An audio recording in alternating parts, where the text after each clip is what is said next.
வணக்கம். யோசிச்சு பாத்தீங்களா? பனை ஓலையில எழுதி காலப்போக்குல அழிஞ்சு போயிருக்க வேண்டிய ஒரு விஷயம் 2000 வருஷம் பழைய கவிதைகள் இன்னைக்கு நம்ம கம்ப்யூட்டர்ல நம்ம விரல் நுனியில இருக்கு. இது எப்படி சாத்தியமாச்சு? வாங்க, புறநானூரோட இந்த ஆச்சரியமான டிஜிட்டல் பயணத்தை பத்தி பார்க்கலாம். வாங்க, ஒரு சின்ன டைம் டிராவல் போலாம். இப்போ நீங்க பாக்குறீங்களே, இது வெறும் எழுத்து இல்ல.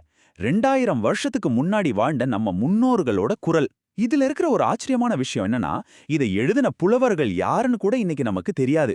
நினைச்சு பாருங்க. சரி, அப்போ இந்த கவிதைகள்லாம் என்னதான் சொல்ல வருது? எந்த மாதிரி ஒரு உலகத்தை பத்தி பேசுது? அதுக்கும் மேல ஒரு பெரிய கேள்வி இருக்கு. பல நூறு வருஷமா பூச்சி அரிச்சு மழையில நனைஞ்சு அழிஞ்சு போகாம இது எப்படி நம்ம கைக்கு வந்து சேர்ந்துச்சு? இந்த ரெண்டு பெரிய கேள்விகளுக்கும் பதில தேடலாம் வாங்க. புறநானூறு பேர்லயே இருக்குல்ல, புறம் கூட்டல் நானூறு. அதாவது வெளியுலக வாழ்க்கைய பத்தின 400 பாடல்கள். இது வெறும் பாட்டு இல்லங்க. அன்னைக்கு ராஜாக்கள் எப்படி இருந்தாங்க, போர் எப்படி நடந்தது, மக்களோட பழக்க வழக்கம் என்னன்னு எல்லாத்தையும் காட்டுற ஒரு டைம் கேப்சூல் மாதிரி. சரி, முதல்ல புறநானூறு பேசுற அந்த உலகத்துக்குள்ள போய் பார்க்கலாம். அங்கே ராஜாக்கள், புலவர்கள், பெருமை, மரியாதைன்னு எப்படிப்பட்ட ஒரு வாழ்க்கை இருந்துச்சுன்னு பார்க்கலாம். இந்த கவிதைகள்ல இருக்கிற தத்துவமெல்லாம் ரொம்ப ஆழமானது.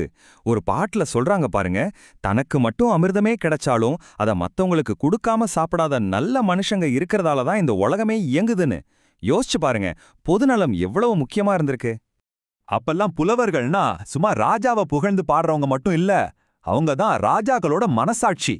ஒரு கவுன்சிலர் மாதிரி, ஒரு பிலாசபர் மாதிரி, எது சரி எது தப்புன்னு தைரியமா ராஜா கிட்டே கவிதை மூலியமா எடுத்து சொல்ற அளவுக்கு அவங்களுக்கு சக்தி இருந்திருக்கு. உண்மையான புகழ் எதுல இருக்கு? போர்க்களத்துல ஜெயிக்கிறது இல்லையா? இல்லவே இல்லைன்னு சொல்லுது புறநானூறு. தண்ணி இல்லாத இடத்துல ஒரு குளத்தை வெட்டி ஏரி கட்டி மக்களோட வாழ்க்கையை நல்லபடியா மாத்துறதுல தான் ஒருத்தரோட பேரு காலத்துக்கும் நிக்கும்னு சொல்லுது. 2000 வருஷத்துக்கு முன்னாடியே பப்ளிக் ஒர்க்ஸ் எவ்வளவு முக்கியம்னு சொல்லிருக்காங்க பாருங்க. அப்போ மொத்தத்துல பார்த்தா புறநானூறுங்கிறது ஒரு கவிதை புக் மட்டும் இல்ல, அது ஒரு டைம் மிஷன். ஒரு நல்ல ராஜா எப்படி இருக்கணும், வீரம்னா என்ன, மத்தவங்களுக்கு உதவி செய்யறது எவ்வளவு முக்கியம், வாழ்க்கைனா என்னன்னு எல்லாத்தையும் நமக்கு காட்டுற ஒரு கண்ணாடி. சரி, இவ்ளோ விஷயம் இருக்கிற இந்த பொக்கிஷம் அழிஞ்சு போகாம நம்ம டிஜிட்டல் உலகத்துக்கு எப்படி வந்துச்சு? இதுக்கு பின்னாடி ஒரு சுவாரஸ்யமான கதை இருக்கு. அத பத்தி தான் இப்ப பார்க்க போறோம். நீங்களே யோசிச்சு பாருங்க. பனை ஓலை எவ்வளவு நாளைக்கு தாங்கும்? பூச்சி அரிக்கும், ஈரத்துல மக்கி போகும், நெருப்புல எரிஞ்சிடும். இவ்ளோ பிரச்சனைகளையும் தாண்டி இந்த கவிதைகள் எப்படி இன்டர்நெட் வரைக்கும் வந்துச்சு? இது உண்மையிலே ஒரு பெரிய சவால் தான்.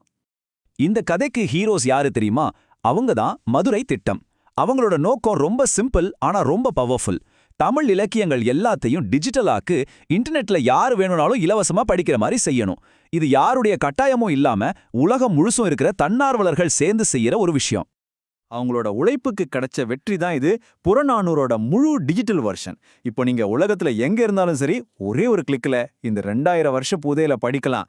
அடுத்த தலைமுறைக்கும் இதை கொண்டு சேர்த்துட்டாங்க இல்லையா? இப்ப நீங்க பாக்குற இந்த பேர்லாம் சும்மா ஒரு லிஸ்ட் இல்ல. இவங்க ஒவ்வொருத்தரும் தான் இந்த பழைய ஓலைச்சுவடிக்கு டிஜிட்டல் உயிர் கொடுத்தவங்க. இவங்கள நாம டிஜிட்டல் காலத்து ஓலைச்சுவடி எழுத்தர்கள்னு கூட சொல்லலாம். இதுல ரொம்ப ஆச்சரியமான விஷயம் என்னன்னா, இந்த பெரிய வேலையை செஞ்சது அரசாங்கமோ பெரிய நிறுவனமோ கிடையாது. தமிழ்நாட்டுல திருச்சியில இருக்கிற ஒரே ஒரு ஸ்கூலோட டீச்சர்ஸும் ஸ்டூடெண்ட்ஸும் தான் 400 பழங்கால கவிதைகளையும் டைப் பண்ணி தப்பில்லாம சரி பார்த்திருக்காங்க. இதுக்கு பின்னாடி எவ்வளோ உழைப்பும் அர்ப்பணிப்பும் இருந்திருக்கும்னு யோசிச்சு பாருங்க. சரி, இவ்வளவு கஷ்டப்பட்டு 2000 வருஷம் பழைய ஒரு கவிதையை டிஜிட்டல் பண்ணிட்டோம். இதனால இன்னைக்கு நமக்கு என்ன பிரயோஜனம்? இது ஏன் இன்னைக்கும் முக்கியம்? வாங்க அத பத்தி பார்க்கலாம். இந்த ஒப்பீட பாருங்க, எவ்வளோ பெரிய மாற்றம்னு புரியும். அன்னைக்கு வாயால சொல்லி சொல்லியும் ஈஸியா அழிஞ்சு போற ஓலைச்சுவடியிலும் தான் இதை பாதுகாத்தாங்க. ஆனா இன்னைக்கு டிஜிட்டல் ஃபைலா இன்டர்நெட்ல உலகத்துல இருக்கிற எல்லாருக்கும் ஃப்ரீயா கிடைக்குது. அறிவை பாதுகாக்கிறதுலயும் சரி, அதை எல்லாருக்கும் கொண்டு சேர்க்கறதுலயும் சரி, நாம எவ்வளோ பெரிய பாய்ச்சலை செஞ்சிருக்கோம் பாருங்க. மதுரை திட்டத்தோட உண்மையான வெற்றி இதுதான். அவங்க வெறும் ஒரு புக்கை மட்டும் காப்பாத்தல, தமிழ்நாட்டுல ஒரு மூலையில இருந்த பொக்கிஷத்தை இன்னைக்கு உலகத்துக்கே சொந்தமான ஒரு பாரம்பரியமா மாத்திருக்காங்க.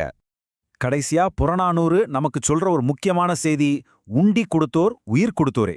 அதாவது பசிக்கு சாப்பாடு கொடுக்கறவங்க உயிரே கொடுக்கறதுக்கு சமம். 2000 வருஷம் ஆனாலும் இந்த மனிதாபிமானம் மாறவே இல்லை இல்லையா? இன்னைக்கும் இது எவ்வளோ உண்மையா இருக்கு. புறநானூறு மாதிரி ஒரு பொக்கிஷம் நம்மள வந்து சேர்ந்துருச்சு. ஆனா இப்போ கேள்வி நமக்கு தான். நம்ம காலத்துல நம்ம அடுத்த தலைமுறைக்காக நாம எதை பாதுகாத்து வைக்க போறோம்? எதிர்காலத்துல வரப்போறவங்க நம்மள பத்தி தெரிஞ்சுக்க நாம என்ன விட்டுட்டு போறோம்? கொஞ்சம் யோசிச்சு பாருங்க. நன்றி.